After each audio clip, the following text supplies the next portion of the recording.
The Secretary General of Catholic Secretariat of Nigeria, CSN, Reverend Father Michael Banjo, has attributed the recent trend of youths going back to paganism as a failure in good parenting. Father Banjo stated this during the annual media Pare organized by the Social Communication Department of CSN. If we want to get rid of these ills,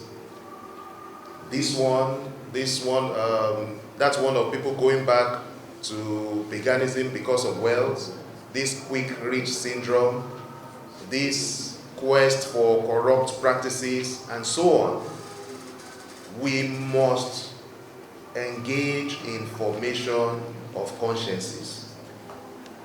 They say, train a child the way he should go, and when he is old, he will not depart from it. Proverbs chapter 22.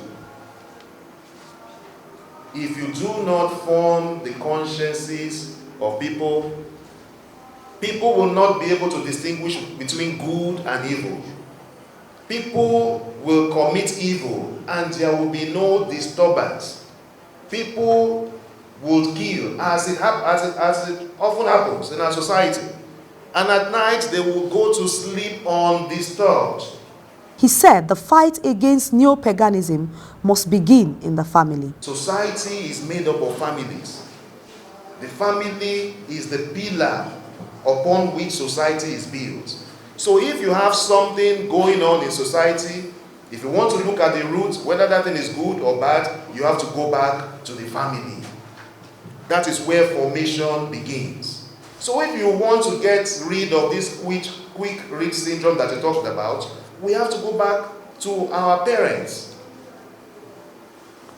You have to go back to our parents. Formation of conscience, along the values of honesty, along the value of contentment.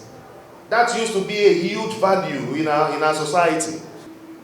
And so these things have ripple effect. That is the source of this get rich quick syndrome. That is the source of people wanting to go back to paganism so that they can do juju to get rich, because they want to be celebrated. Who doesn't want to be celebrated? In those days, those who were working hard were those who would celebrate. So we have to form our children the value of hard work, dignity in labor, and that is Catholic teaching, because the source of work is God himself. As we know, he worked 6 days and rested. And then he invited us, go, toil.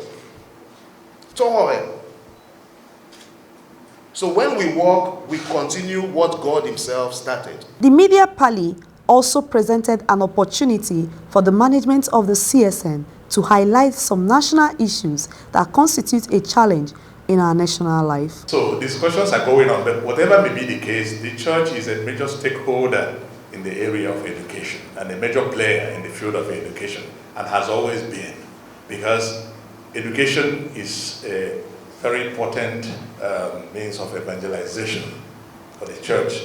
So having said that, whatever the government is doing, be rest assured that the church is very vigilant.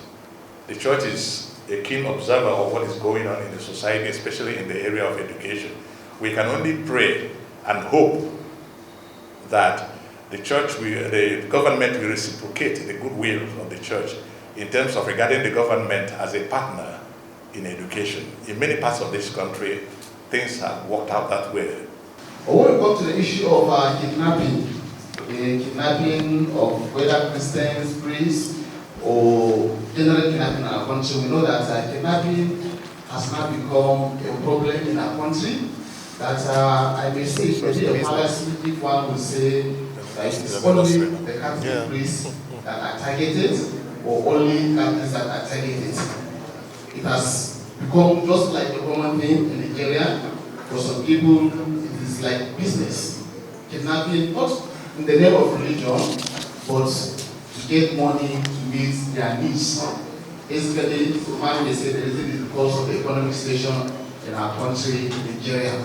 There is no doubt that many priests have been kidnapped, and the church has maintained a position that if a priest or religious is kidnapped, the church will not pay any ransom, and the simple reason is that the church don't have money to pay that ransom, and they will not also give impression to people that they have money, therefore they have to kidnap them. Some of the people who are kidnapping priests, they think that, oh, if the church don't have money, then the people of God will gather and give money. But it is not just a problem for the priests, it is a problem that is in the country, and so all of us must speak against it.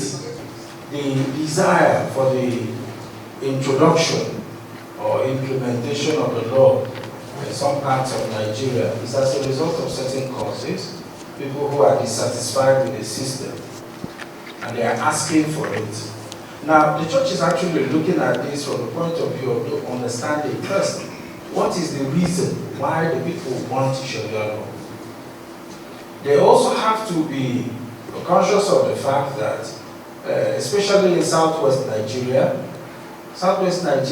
is, if you like, a melting pot of first Muslims, Christians, and African traditional religion adherents.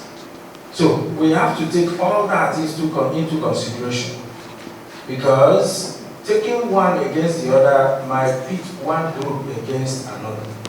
And in a place where you find in the same family people who follow these three religious traditions. So the church in Nigeria, the Catholic Church in Nigeria, is asking for caution. First, not to throw away the legitimate desires of the people. We are all witnesses to the fact that there is so much indecency in our country. We have all forms of indiscipline, and religion has not been spared in any way. We found many people exploiting religion or using religion to exploit the people, and using religion for wrong reasons.